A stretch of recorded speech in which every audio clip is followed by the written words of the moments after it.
Good morning. This is the daily Tanya portion for the 16th of Shevat. A refuah shlema to Mazal bat Rachel, my mother, my teacher, Emi Morati. She should have a full recovery and complete health. Lots of parnasa and success to my brother, our Bel Ben Mazal. He should have success in all his endeavors. And we should have a family reunification sometime soon, I hope. Okay. ומה שפיקוח נפש דוחה שאר עבירות, וגם יעבור ואל ייהרג, היינו כפירוש חכמינו זיכרונם לברכה, אמרה תורה, חילב שבת אחת כדי שישמור שבתות הרבה. So we say that there are commandments where if a person's life is at stake, then we postpone the commandment to save the person's life. And the question is, well, is life then more precious than the commandment of the king, of Hashem? And the answer is, that's not how it works. The way it works is that, let's say there's a person who's sick and the house is cold, and you have to warm up the house for their health, otherwise their life is in danger. And it is Shabbat, right? So the halacha is that you're supposed to violate the Shabbat, you're supposed to transgress against the mitzvah of keeping the Shabbat. But why is it? It's not because life is precious. Of course life is precious, but that's not the reason, the halachic reason. The halachic reason is because if you save the person's life, that person will be able to observe many more Shabatot, right? He will be able to observe for many more years the Shabbat. And that is why, because the mitzvah, doing Hashem's bidding, is what's valuable, right? Now there are three mitzvahs where you're not supposed to violate, where you're not supposed to transgress against those mitzvahs, even if life is at stake. So what are those three mitzvahs? One is idol worship, right? So if you come into a situation where you're told, convert to a different religion or you are going to be killed, then you're supposed to say, well, do what you have to do, but I'm not doing this. Okay. The other is taking a life, we're going to take your life or you take someone else's life. It's your choice. In that case, you say, well, no argument there. You do what you have to do, but I'm not taking a life, right? So the whole situation of Hunger Games is already solved in the Torah. Never going to happen, right? According to the Torah, it's never going to happen, okay? Because you don't take someone else's life to save your own. Never, okay? And the third one is what we call Gilui Arayot, the laws that deal with incest and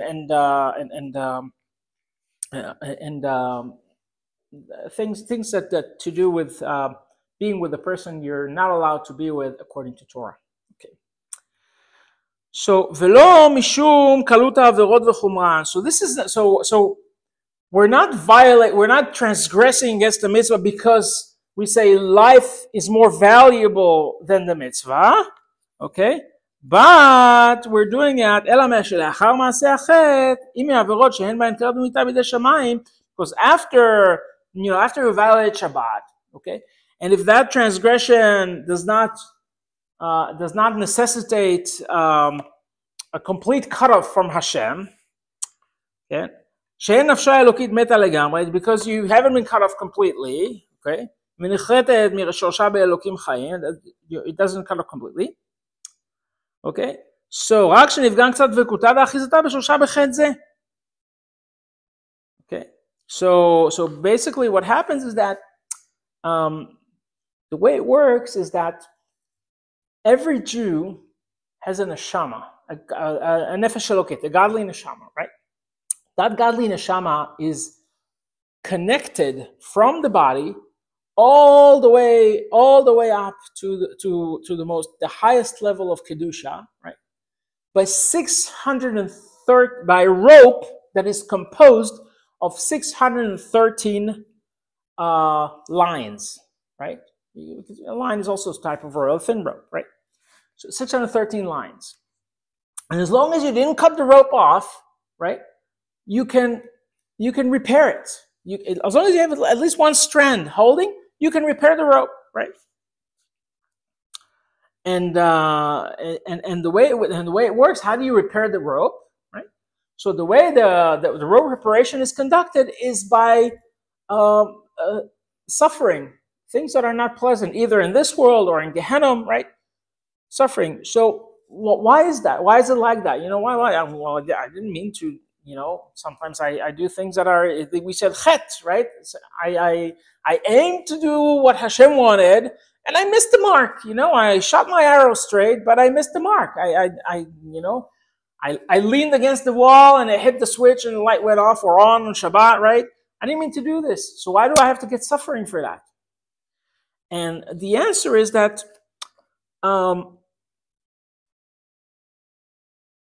we're going to learn what it means to do that, right? How degrading it is for Hashem when we transgress against one of the mitzvot, like leaning against the wall and turning the light on. How degrading it is, that's one thing. But the other answer is that there's like a mushal for it. Imagine that you have your father and you have a son, and the son went out and played, and he got really rough on the ground, and he played with a barrel of tar, and tar got smudged all over his body, right? Now he comes home, right? So he's able to come home because tar is not in his eyes, or he can navigate home, right? That's the rope is still whole, right? And you say, okay, let's get you in the tub, and we're going to start scrubbing, right? Remove the tar. Now that's not going to be pleasant. Tar sticks really hard, and it's gonna take some work, right? But you want to be clean. The son wants to be clean, right? So this process is for our benefit. It's the ability to come back home and get cleaned again, right? Okay. So, הריגם נפשו החינות הבהמית המלובשת בגופו, וכן גופו חוזרים ועולים מהספר והקליפה זו, מתקרבים קדושת נפש האלוקית המלובשת בהם, המאמינה בהשם אחד, גם בשעת החטא. So, while the kid is out there playing in the tar, right?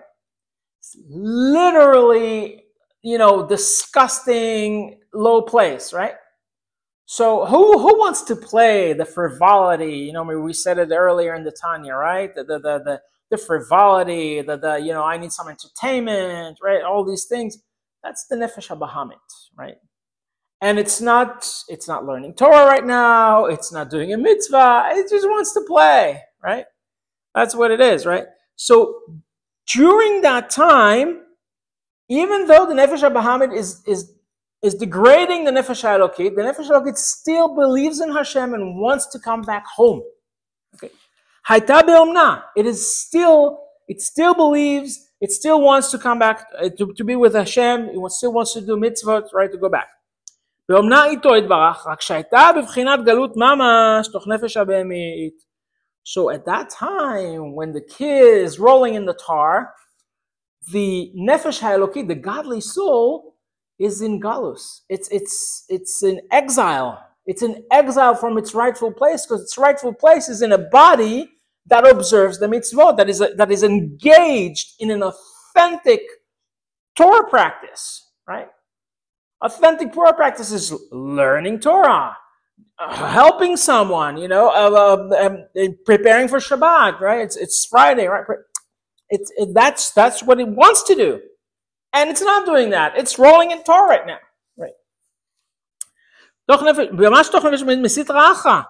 Right? So the nefesh habahamit is from the sitra achra. It is composed of the klipa that has both good and bad in it, right? Good is the ability the ability to come closer to Hashem, and bad is the ability to go away from Hashem, right? Right? So the nefesh habahamit at that time, when the son is rolling in the tar, right? It brings the body down, all the way down. It brings it down under the hold of the klipos or of the sitra achra, right? Like we said earlier in the chapter, below a mosquito that only takes and does not give. That's what it does. V'klipat avodah zara, Hashem yishmerenu, and the klipa of avodah zara. Why? Wait, I just wanted to play.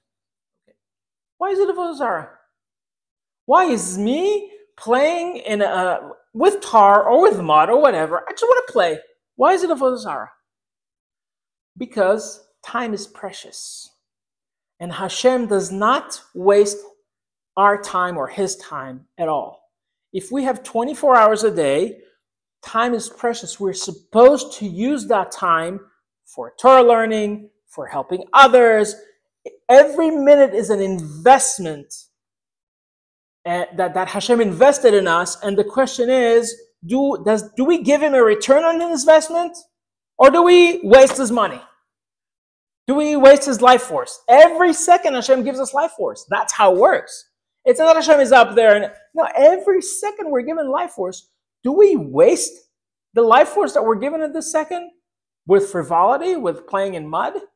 Okay, or do we provide Hashem a return on investment? We give tzedakah, we daven, we learn Torah, etc.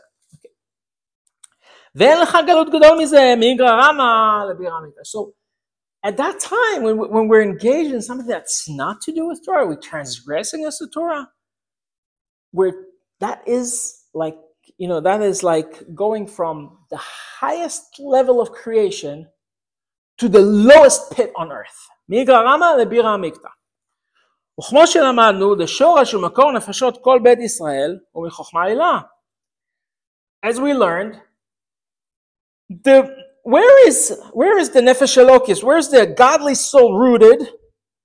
In chokhmah of Atzilus. That's the highest chokhmah, right? והוא יתברך לחוכמתו אחד. And Hashem and his wisdom, his chokhmah, are one. They're unified. וכו'. And now comes a bombshell. והוא כמשל האוחז בראשו של מלך ומורידו למטה וטומן פניו בתוך בית הכיסא מלא צואה. So I did nothing. I just engaged in frivolity. I didn't engage in authentic Torah practice. And what I actually did was take the head of the king and put it in a cistern filled with defecation, filled with feces. That's what he says here. That's by mashal. That's what it means, right? Could you insult the king any more than that? Even if you do this for just a second, right? Because the klippus, in the sitracha, the side that is opposing the kedusha, that is other than kedusha, right? So either I'm engaged in authentic Torah practice, or I'm going to decide that's other than kedusha. That is called ki, right? Ki is vomit, but I think ki and tzoah, it's like vomit and defecation and feces, right? Kanoda. That is what it's called in the Torah, right? So really, what is this teaching us, right? It's teaching us that every moment is valuable. Every moment is an opportunity to engage in authentic Torah practice in terms of learning Torah, in terms of helping others, in terms of carrying out the commandments, right? Not transgressing against the negative commandments, right? So every moment is like that. And it tells us, falling or doing something that's not according to Torah is a very negative thing, and it brings about that cleaning process. That's where troubles come from, right? There's a Hayom Yom in every day of the year. There's a little saying from the Rabbeim of Chabad. So one of those sayings is that the way to heal common maladies, common sickness, is to add in saying out Torah words, Tehillim or Chumash, because the Torah heals. Where do those maladies come from? Well, those are the Isurim for transgressing against the Torah, right? So if you do tshuva and you add in Torah practice, you add in authentic Torah practice, right? You really mean it. Those maladies go away. So this is the Tanya portion for the 16th of Shevat. A complete health refuah shlema to Mazal Bat Rachel, my mother, my teacher, Imi Morati. Lots of success and all his endeavors. You should have, lots of happiness and joy with everything that he does. To our Belben Mazal, my brother, have a wonderful day, and let's bring Mashiach together. Maybe one more mitzvah will get the job done, and let's get it done today, hopefully. Have a great day.